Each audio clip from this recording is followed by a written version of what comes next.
Bienvenue à tous. Merci de nous faire confiance. Nous sommes à Lubumbashi. Nous sommes ici en direct dans ces studios majestueux, les installations sérieuses de HK6, une télévision installée ici à Lubumbashi et qui nous prête ces installations pour cette émission spéciale, une émission qui va vous permettre de saisir l'actualité qui prévaut ici en RDC depuis Lubumbashi. C'est les temps d'évaluation du PPRD, ce parti politique créé le 31 mars 2002 à Kinshasa. Eh bien, ici à Lubumbashi, ils sont en train de faire l'évaluation d'abord de la gouvernance et surtout des institutions installées depuis quelque temps à Kinshasa, depuis l'alternance de décembre de l'année dernière. Nous avons le plaisir et surtout l'avantage d'avoir celui qui a encouragé ces mouvements, qui a accompagné ces transformations de la vie politique en RDC parce qu'il était aux côtés de Mzee Laurent Désiré Kabila, qui est lui-même l'héritier de Lumumba, depuis le CPP jusqu'au PPRD. Eh bien, notre invité, c'est Léonard Chéou Kitundu. Bienvenue. Bonjour. Alors, vous êtes membre au cadre d'abord et surtout membre du bureau politique du PPRD. Je l'ai dit tout à l'heure, vous êtes parmi les personnes ressources valables, convaincants et surtout très au fait de ce qui se passe dans ce pays sur le plan politique. On va faire un peu d'histoire avec vous. Le PPRD est l'émanation du CPP, le CPP émanation aussi de l'AFDL. Un peu plus loin, il y a eu les partis lumumbistes. Vous avez connu un peu tout ceci depuis l'assassinat de Lumumba, depuis le départ en exil des lumumbistes que vous êtes. Est-ce qu'aujourd'hui, vous pouvez vous considérer comme des Congolais qui ont réhabilité la démocratie et l'État qui était construit, mis en place depuis 1960 avec Patrice Emmanuel Lumumba? Effectivement. C'est-à-dire que nous sommes ceux qui avons contribué au rétablissement de la démocratie dans notre pays. Parce que, comme vous savez, la seule période démocratique que nous avons connue dans notre pays, c'est depuis l'indépendance, donc les premières élections qui ont eu lieu, et jusqu'à l'assassinat de Patrice Emery Lumumba. C'est pendant cette période simplement qu'il y avait un régime démocratique en République démocratique du Congo. Les restes, ce sont des arrangements entre ceux qui ont contribué à l'interruption de cette démocratie. Alors, jusqu'au 17 mai 1987, sous l'égide de M. Laurent Désiré Kabila, c'est ce jour-là qui est le point de départ, d'abord, comme je l'ai toujours dit, du rapatriement de la République et du début de la préparation du rétablissement de la démocratie. Alors, vous allez nier la constitution de Louloabourg, 64, la constitution de 67, du maréchal Mobutu, on va dire 1990, la démocratisation, tout ceci fait partie de l'histoire de ce pays. Non, pas du tout, parce que avant de rétablir la démocratie, il fallait faire comme Joseph Kabila l'a fait, c'est-à-dire à ramener tous les protagonistes politiques dans le pays et en même temps, dans le cadre du dialogue intercongolais à Sun City, et là, tout le monde était rassemblé. Et cette unité de tous les protagonistes a permis effectivement de rétablir la démocratie, c'est-à-dire, dans un premier temps, faire adopter la Constitution qui est fondatrice de la nouvelle République, et en même temps, mettre cette République en place. Donc, il n'y a que Joseph Kabila, après l'assassinat de Patrice Lumumba, qui a contribué effectivement au rétablissement de la démocratie. Parce qu'après l'assassinat de Patrice Lumumba, effectivement, il y avait la constitution de Louloabourg. On est divisé là-dessus. Il y en a qui considèrent que c'est une constitution qui était démocratique, mais non. À partir du moment où on n'avait pas encore soldé la question fondamentale de l'interruption de la démocratie, parce que ce sont les mêmes acteurs qui ont contribué à l'assassinat de Patrice Lumumba, qui ont géré la période qui a amené à la Constitution de 64. Donc pour nous, c'est pour ça que nous disons que le seul moment où la République a été rapatriée après l'exil, c'est-à-dire l'exil d'abord à l'extérieur et l'exil interne. Et la seule période du rétablissement de la démocratie, c'est à partir du 17 mai, parce que c'est le 17 mai 1997 qui a donné l'estocade à la dictature. Je vous rappelle que malgré tout le combat mené par nos compatriotes qui ont affronté la dictature, qui ont nargué la dictature. Etienne Tshisekedi, de PES, l'opposition intérieure, qui vous a accompagné d'ailleurs pendant la marche. Nous reconnaissons la noblesse de leur lutte et même leur témérité à l'intérieur du pays. Ce qui nous selon ce que nous divergions, c'est que bon, c'était quand même ceux qui étaient dans la filiation du Mobutisme à l'époque, et on n'avait pas tellement confiance en eux, mais en même temps, nous ne pouvions pas ne pas reconnaître le combat qui était le leur. Bon, mais malgré ça, comme vous avez vu, depuis 90, ça traînait. Les Mobutistes étaient en train de tout faire pour faire traîner les choses 7 ans plus tard et prolonger la dictature. Oui. Et ce qui fait que M. Laurent Désiré Kabila, qui a refusé de rejoindre la conférence nationale souveraine, avait raison. En ne niant pas le combat qui a été mené, lui il a estimé que ce combat ne pouvait aboutir qu'autrement, c'est-à-dire militairement, parce qu'il n'y avait pas d'autre solution sur le plan politique à l'intérieur, il n'était pas possible. C'est pour ça que la fenêtre, la brèche qui a été ouverte avec la situation au Rwanda a permis à M. Laurent Désiré Kabila de créer un front qui a permis de donner l'estocade à la dictature et commencer la préparation du rétablissement de la démocratie. Alors, de l'AFDL au CPP, et en 2002, vous avez finalement créé un parti politique, le 31 mars 2002, le PPRD. Quelle est la différence entre l'AFDL, le CPP et le PPRD, qui aujourd'hui est en évaluation? On va parler longuement de cela aujourd'hui.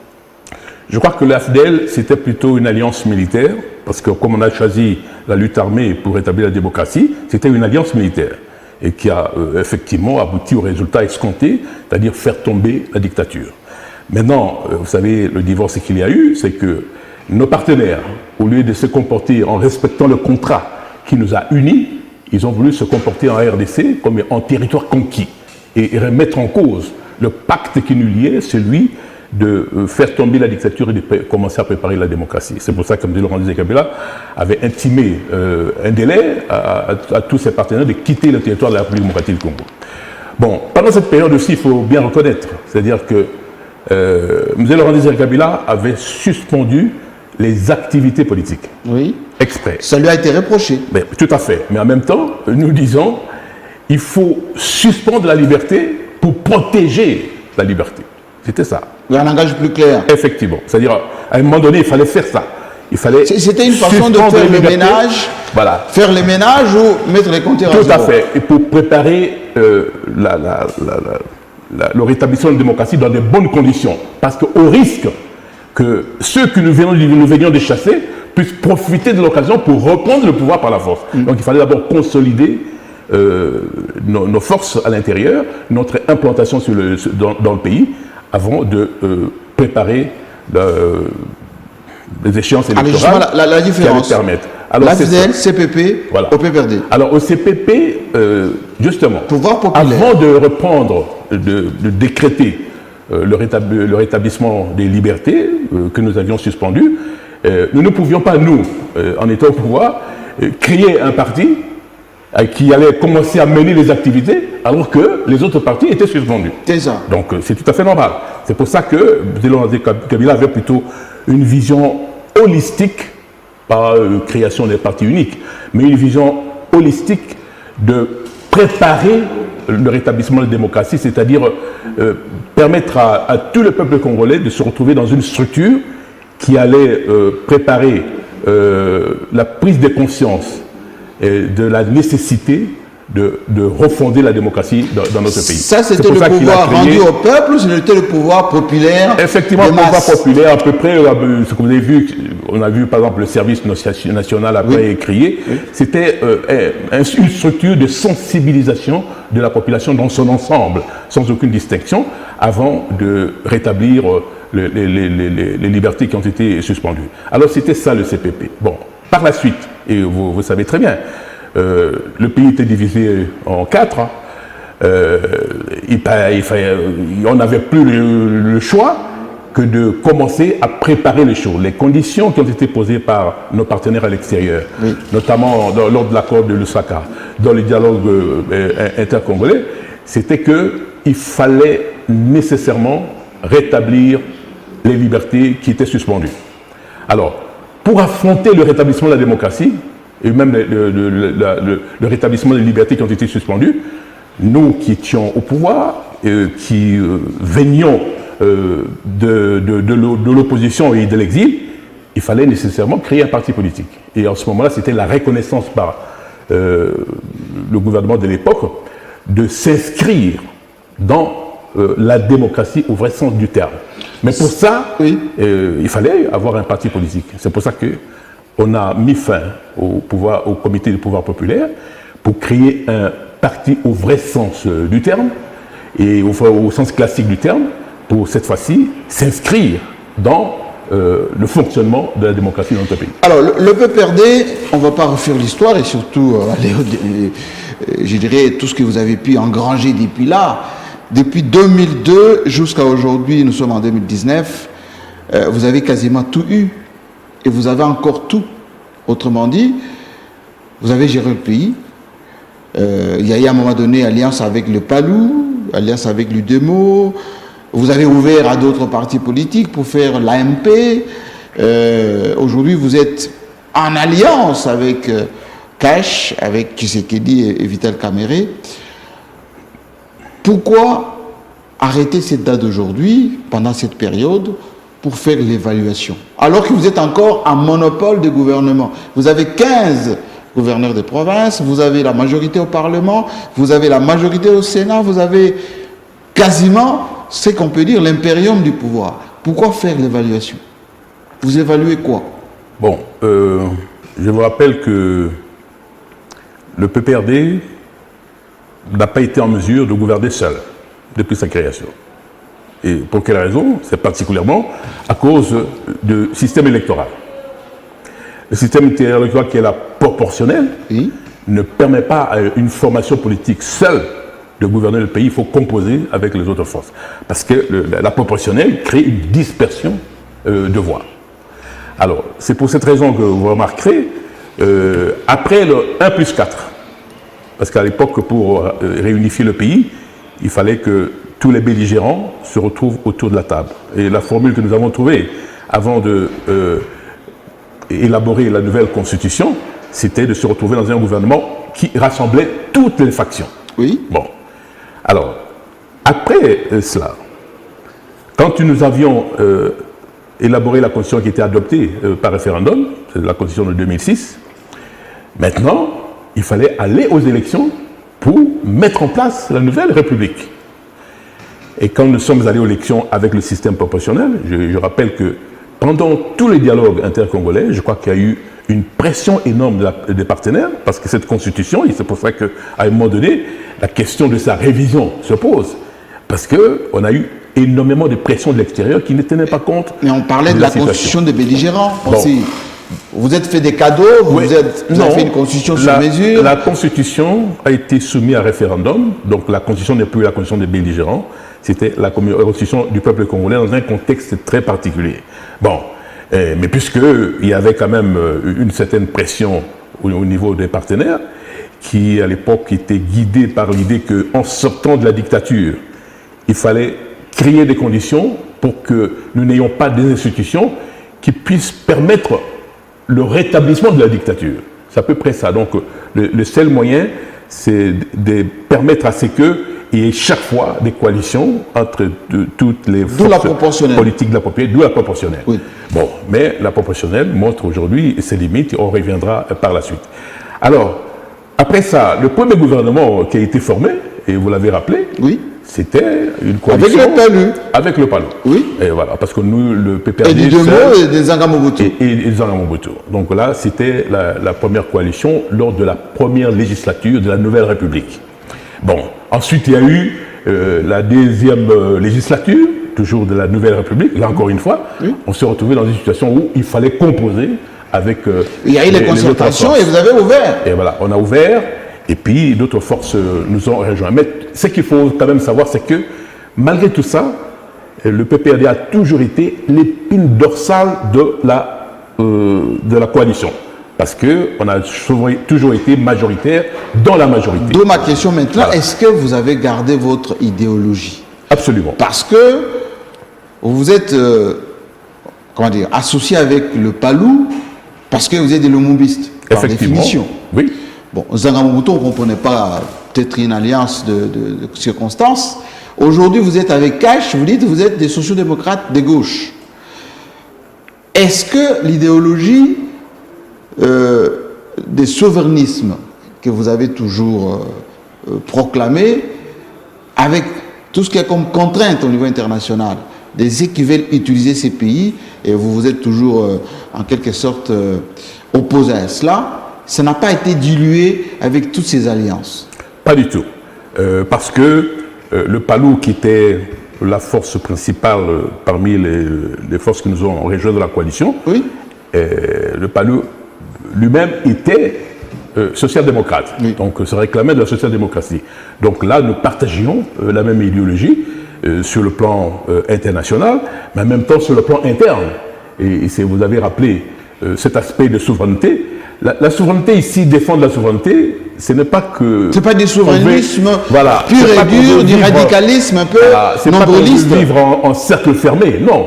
C'est une souveraineté qui est ouverte vers l'extérieur. Parce qu'aujourd'hui, il n'y a personne qui peut vivre en autarcie. Oui, oui. Donc, nous réclamons souverain. Pour quelle raison? Parce qu'on est sorti d'une longue période d'abord de colonisation, il ne faut pas l'oublier. Et puis ensuite, de cela, après la colonisation, nous avons vécu le néocolonialisme. C'est-à-dire, on a récupéré tout ce combat qui a été mené par Patrice Lumumba et tous ses partenaires pour libérer le pays du joug colonial. Ça a été récupéré par nos propres compatriotes qui se sont alliés à ceux qui nous ont colonisés depuis 1885. Alors à partir de ce moment-là, nous disons, nous devons défendre les intérêts vitaux de la République démocratique du Congo tout en collaborant, en coopérant mais est-ce que ça ne fait avec pas de les vous autres puissances. Des radicaux qui ne connaissent pas la marche du monde? C'est qu'on reproche quelquefois Lambert Mende dans son profil, dans sa communication. Vous êtes diplomate, ministre des Affaires étrangères, conseiller diplomatique, ambassadeur itinéraire, etc. Vous avez peut-être un langage beaucoup plus châtié, mais une des décisions la plus dure que vous avez prises, c'est d'expulser l'ambassadeur de l'Union européenne ici. Ça vous a été...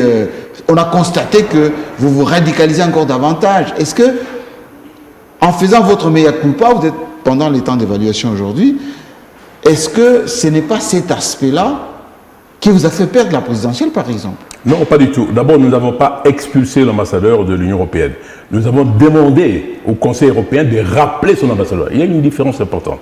Parce que l'expulsion a un côté péjoratif, un peu négatif que moi je ne vois pas. Oui. On a demandé au Conseil européen de rappeler son ambassadeur à partir du moment où celui-ci était en train de se comporter en niant ou en ne respectant pas les obligations d'un diplomate accrédité dans un pays étranger. Vous ne pouvez pas accepter, par exemple, les pays occidentaux ne peuvent pas accepter que nos ambassadeurs accrédités dans leur pays se comportent en donneurs de leçons, en s'impliquant même en politique intérieure, sans qu'on lui fasse des remontrances et à la rigueur même lui demander de partir. Oui. Alors nous, on a utilisé la manière la plus civilisée possible, qui est conforme au droit, et d'ailleurs tous ces ambassadeurs-là, personne ne me reproche parce que j'ai invoqué une disposition de la Convention de Vienne qui est claire. C'est-à-dire, à un moment donné, un État souverain peut déclarer une personne non grata, Et c'est reconnu. sans donner des explications. Donc c'était conforme au droit. Alors, je mets toute personne au défi de me dire que La décision qui était prise le était... rappel n'est pas conforme au droit. Alors c'est ça le problème. Donc, Alors, il faut qu'on se comprenne bien. Oui. Alors à partir de ce moment-là, Oui. vous êtes accrédité dans ce pays, et je pense que tous les autres ambassadeurs ont compris qu'en République démocratique du Congo, on ne peut pas se comporter n'importe comment. Il faut respecter la réglementation internationale. C'était respect de la souveraineté ou Voilà. c'était le respect des règles internationales? Mais justement, dans toutes les conventions de Vienne, la Convention de Genève, la Charte des Nations Unies, oui. La question de la souveraineté est inscrite en lettres d'or. C'est-à-dire, vous savez, la souveraineté des États. Le respect de la souveraineté, c'est la règle, hein, et puis le partage de la souveraineté, c'est l'exception. C'est-à-dire nous-mêmes, et d'ailleurs même quand nous partageons la souveraineté, c'est que nous acceptons nous-mêmes librement d'aliéner une partie de notre souveraineté en partage avec les autres. Donc c'est aussi une marque de souveraineté qui d'accepter de s'aliéner une partie de la souveraineté. Alors revenons parce qu'on est vraiment limité dans le temps dans cette émission qui est faite depuis, je le rappelle, Lubumbashi, où vous vous êtes retrouvé ici des hauts cadres du PPRD. Nous avons suivi tout à l'heure le discours d'Emmanuel Shadary, très technique, très ciblé, mais aussi très dynamique, très convaincant, en rappelant ce que vous avez fait depuis 2001, depuis que le président Kabila est là, sur le plan économique, sur le plan politique, sur le plan des institutions, etc. En quelques lignes, vous avez fait quoi de ce pays? Effectivement. Le PPRD, vous avez fait quoi? D'abord, 2002, création du PPRD, rappelez-vous, Joseph Kabila, qui est l'initiateur de cette formation politique, a accompli un travail vraiment admiré. D'abord, le pays était en lambeaux. Je vous ai dit tout à l'heure, c'était divisé en 4. Et il y avait plusieurs monnaies dans notre pays. Oui, les zones monétaires. Voilà, les zones monétaires. Oui. Il y a plusieurs administrations dans ce pays. Et puis, tout d'un coup, finalement, en rassemblant tous ces belligérants, on a arrivé à réunifier le pays. C'est pour ça que le secrétaire permanent a parlé d'un triptyque. Unifier, rassembler, développer. Rassembler, hein, réunifier et puis rebâtir le pays. Et puis par la suite, rappelez-vous, le pays était horriblement endetté. Hein, 11 milliards de dettes, alors que, comme à l'époque, quand nous sommes arrivés, le premier budget avec M. Laurent Désiré Kabila, c'était 300 millions de dollars. Seulement. Pour la République démocratique du Congo. Vous vous rendez compte? Donc le pays était horriblement endetté, si bien qu'il était impossible même de coopérer avec les institutions internationales pour bénéficier d'un appui budgétaire. Il fallait d'abord régler cette question de la dette. Alors, et on l'a réglée, finalement. La dette a été fondamentalement réduite et le pays est devenu solvable auprès de partenaires et pays fréquentable auprès des partenaires. Donc c'est aussi l'œuvre de Joseph Kabila à travers le parti majoritaire dans la majorité au sein de la coalition. C'est ce qui a été fait. En même temps, nous avons contribué efficacement à l'élaboration de la Constitution qui a rétabli la démocratie en 2006. Et par la suite, vous avez remarqué aussi tout le programme que nous avons élaboré concernant les 5 chantiers, par exemple, pour la construction des infrastructures et par la suite avec la révolution de la modernité. Effectivement, il y a beaucoup de choses qui n'ont pas pu être achevées, tout simplement parce qu'il fallait prendre en considération la conjoncture internationale. Je vous rappelle que aujourd'hui, là, nous sommes tributaires nous sommes la province qui préfère. On est tributaire effectivement de la production des minerais pour le budget de l'État et nous ne maîtrisons pas les prix de ces matières premières à l'extérieur. Alors, lorsque s'effondrent les prix de matières à l'extérieur, effectivement, ça a un impact direct dans le fonctionnement de l'économie. Mais les adversaires de la RDC vous font ces reproches, ou ceux qui ne vous aiment pas du tout, vous disent vous avez détruit le pays, vous avez installé une dictature, vous n'avez pas respecté la Constitution en voulant les glissements, etc. Et patatras, le peuple vous a rejeté finalement. Non, pas du tout. Il n'y a pas eu glissement. Vous savez, le problème qu'il y a eu, c'est qu'il était difficile d'organiser les élections dans les délais impartis par la Constitution. Mais il n'y a pas qu'en RDC qu'on trouve ce genre de situation. Ce genre de contraintes, on le remarque aussi dans d'autres pays, sauf qu'on ne met pas l'accent dans ces pays-là. On voudrait se focaliser sur la République démocratique du Congo. C'est d'abord ça. Et puis ensuite, le comportement de l'initiateur du parti par la suite a démenti, n'est-ce pas, toutes ces suspicions. Parce que l'envie de se cramponner au pouvoir. Se cramponner au pouvoir, on l'a accusé, on l'a suspecté de vouloir modifier la Constitution, prétendre au troisième mandat, et même modifier la Constitution. Ça n'a pas été fait. La Constitution n'a pas été modifiée. Et ensuite, il a respecté la parole donnée, celle de permettre la première alternance pacifique dans notre pays. Et ça a été fait. Et puis, par la suite, vous avez remarqué, le seul point, et c'est pour ça que nous sommes là. En évaluation. En évaluation. Oui. Nous avons été secoués, n'est-ce pas, par la perte de la première institution de la République. On aurait souhaité que notre candidat l'emporte le 30 décembre 2018. Malheureusement, il a perdu. Alors là, effectivement, c'est un choc terrible. Par contre, nous avons sauvé le meuble, c'est-à-dire que nous sommes restés majoritaires dans les assemblées délibérantes. Et comme vous l'avez remarqué à la fois à l'Assemblée nationale et au Sénat. Et en même temps, dans les assemblées délibérantes provinciales. Et donc, le PPRD est resté majoritaire. Alors, je rappelle aussi, c'est un élément important, nous sommes dans un régime parlementaire. Donc, au fait, c'est le gouvernement qui détermine la politique de la nation. Et c'est le chef, c'est pas la vision du président. C'est le chef de ce gouvernement qui conduit l'action gouvernementale. Bien évidemment, lorsque le gouvernement définit la politique de la nation, il le fait en concertation avec le président de la République.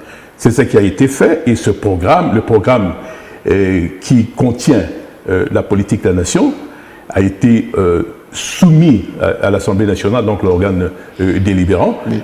Et ce programme a été approuvé par l'Assemblée nationale et c'est ce programme qui a permis l'investiture du gouvernement actuel. Donc aujourd'hui, nous pouvons être contents quand même parce que le Premier ministre... En réalité, vous êtes au pouvoir. Nous sommes un parti de gouvernement. Jusqu'à présent, on reste parti de gouvernement et j'espère que nous allons le rester. C'est vraiment très important. Mais on aurait pu nous-mêmes former un gouvernement homogène parce que nous avions la majorité au Parlement. Là, vous parlez de la cohabitation un peu d'une manière indirecte. Nous avions tenu... Vous avez la nostalgie de la cohabitation apparemment. On a tenu à ce que le pouvoir actuel, que le gouvernement ait une large assise. C'est pour ça que nous avons accepté de... La coalition. Voilà, former une autre coalition avec le CACH pour, d'une part, tenir compte de la situation politique dans notre pays. Le pays avait besoin de résoudre le gros problème économiques et sociaux auxquels la population était confrontée. Par conséquent, pour résoudre ce problème, il fallait un fonds assez large. Et c'est pour ça que nous avons accepté cette coalition avec le CACH. Et là, c'est un contrat de confiance. Et nous, au PPRD, ou même dans les cas du FCC, nous tenons à respecter ce contrat de confiance. Mais ce qu'il faut bien comprendre ici, c'est que le respect du contrat doit être réciproque. Et nous sommes en contact avec nos partenaires et nous sommes confiants. Nous espérons que ce contrat de confiance va être durable et permettre à ce que... Alors, je vous pose cette question parce que depuis que vous avez commencé votre évaluation, les médias titrent... il y a une espèce d'angoisse dans vos partenaires ou même dans ceux du FCC, une certaine hégémonie du PPRD, vous êtes majoritaire quasi partout. Est-ce que vous êtes en train de vous rebooster, vous PPRD, pour vous accaparer du leadership politique national ou vous préparez déjà les échéances 2023 en montrant déjà vos muscles? Non. Le gouvernement actuel est le reflet de la composition de la représentation nationale. À partir du moment où le PPRD est majoritaire dans la coalition, au niveau de la répartition des responsabilités, effectivement, la part la plus importante revient au parti majoritaire. Et à chaque fois que nous le faisons... Mais en ayant le Premier ministre, le président de l'Assemblée nationale et la majorité, d'ailleurs même au Sénat. Non. Vous êtes sénateur par ailleurs. Vous. Oui, mais tout à fait. C'est le reflet de la composition des assemblées libérantes. Je vous dis que nous sommes dans un régime parlementaire. Et c'est la configuration de l'Assemblée nationale et subsidiairement du Sénat qui détermine la formation du gouvernement. Et c'est pour cela. Donc, et puis, indépendamment de ça, vous avez vu qu'en étant dans la coalition, il y a deux critères qui sont des références.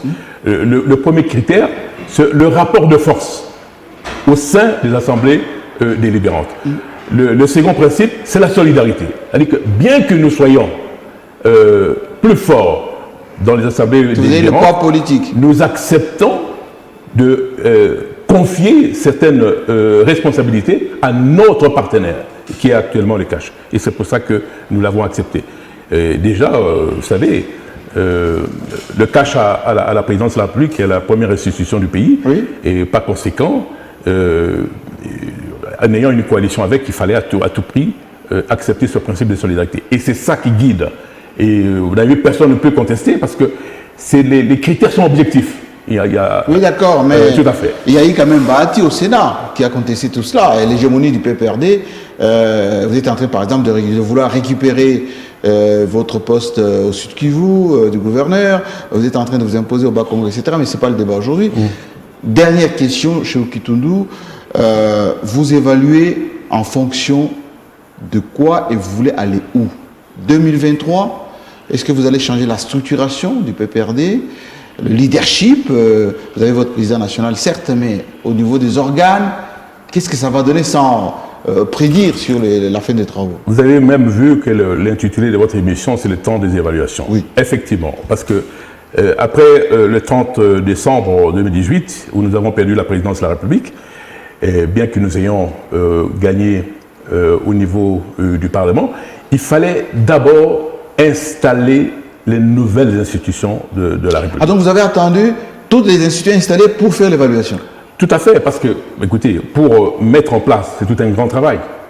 Il faut des négociations, vous l'avez dit vous-même, il faut des négociations avec nos partenaires pour arriver à trouver un compromis. Négociation veut dire que continuer à discuter jusqu'à ce que nous trouvions une solution qui arrange tout le monde dans le partenariat. Et ça prend du temps. Et aussi, le facteur temps aussi dû à l'installation normale des institutions telle que prévue par la Constitution. Donc on a commencé dans un premier temps par l'installation de l'Assemblée nationale, parce que sans l'Assemblée nationale, vous ne pouvez pas former le gouvernement. Pour les valider non plus. Mais ben voilà. Et après ça, la nomination du Premier ministre et la formation du gouvernement. Ensuite aussi l'installation du Sénat. Maintenant, le gouvernement est formé. Il fallait aussi mettre en place les institutions provinciales, les assemblées délibérantes et en même temps l'élection des gouverneurs. Et maintenant que tout est terminé, effectivement, il appartient maintenant au PPRD d'une part de faire une évaluation sur ce qui a été fait. C'est une espèce d'état des lieux de la situation du parti, parce que nous sommes un parti du gouvernement et nous avons perdu la présidence. Il faut qu'on se pose la question, qu'est-ce qui a fait que nous ayons perdu la présidence de la République? Et après, qu'est-ce qu'il faut faire aujourd'hui pour reconstituer le parti? Donc vous avez toujours la présidence de la République qui vous taraude. Vous y pensez à cette présidence de la République? Mais écoutez, quand on est dans un parti politique, le combat politique, c'est quoi? C'est conquérir le pouvoir et le garder le plus longtemps possible, démocratiquement, et le conserver le plus longtemps possible, pour autant que les principes démocratiques soient respectés. C'est cela. Et en attendant, nous voulons, nous poser des questions sur ce qui ne va pas au sein du parti. Et puis, en même temps aussi, il faut bien comprendre, nous sommes déjà au commencement de la nouvelle législature. Et la session actuelle, par exemple, au Parlement, était essentiellement budgétaire. Oui. Il y a la question du budget qui se pose, parce qu'il faut avoir un budget conséquent pour pouvoir résoudre il y a 10 milliards de prévus, les gros problèmes auxquels le pays est confronté. Alors, le PPRD doit se poser des questions sur ce point, et en même temps, voir aussi, avec toutes les réclamations que nous avons auprès de la population, parce que nous sommes au début de la législature, qu'est-ce qu'il faut faire pour que, à la fin de la législature, nous ayons un bilan à défendre auprès de la population. Oui, parce que le bilan, il est partagé. Et voilà, il faut résoudre ces problèmes-là. Ensemble, oui. D'où la nécessité de réajuster toutes les stratégies, à la fois sur le plan politique et sur le plan économique et social, pour affronter l'avenir. C'est là le but, effectivement, de cette matinée importante qui a été initiée par l'autorité morale du FCC et en même temps le président national du PPRD, afin que le PPRD se requinque, qu'il se comporte comme un véritable parti de gouvernement et affronter l'avenir. Merci beaucoup. Merci Léonard Chewou-Kitounou. Je rappelle que vous êtes les hauts cadres et membres du bureau politique du PPRD. On signale d'ailleurs que votre président national envisage la rentrée politique dans quelques jours. Ça a été annoncé avec solennité tout à l'heure par Emmanuel Chadari, qui est le secrétaire permanent de ce parti. Nous allons suivre ces travaux ici à Lubumbashi avec beaucoup de sérieux, parce que nous avons déployé vos équipes sur les terrains, et on espère à la fin vous faire un petit bilan encore avec les leaders de ce parti qui s'appelle le PPRD. Allez, merci beaucoup et nous remercions en tout cas toute l'équipe des HK6 ici à Lubumbashi. En tout cas, merci. Et à Rodrigue, son directeur général, qui nous a accueillis avec beaucoup de gentillesse et de professionnalisme. Nous nous retrouvons très bientôt à Kinshasa cette fois-là, avec le même plaisir.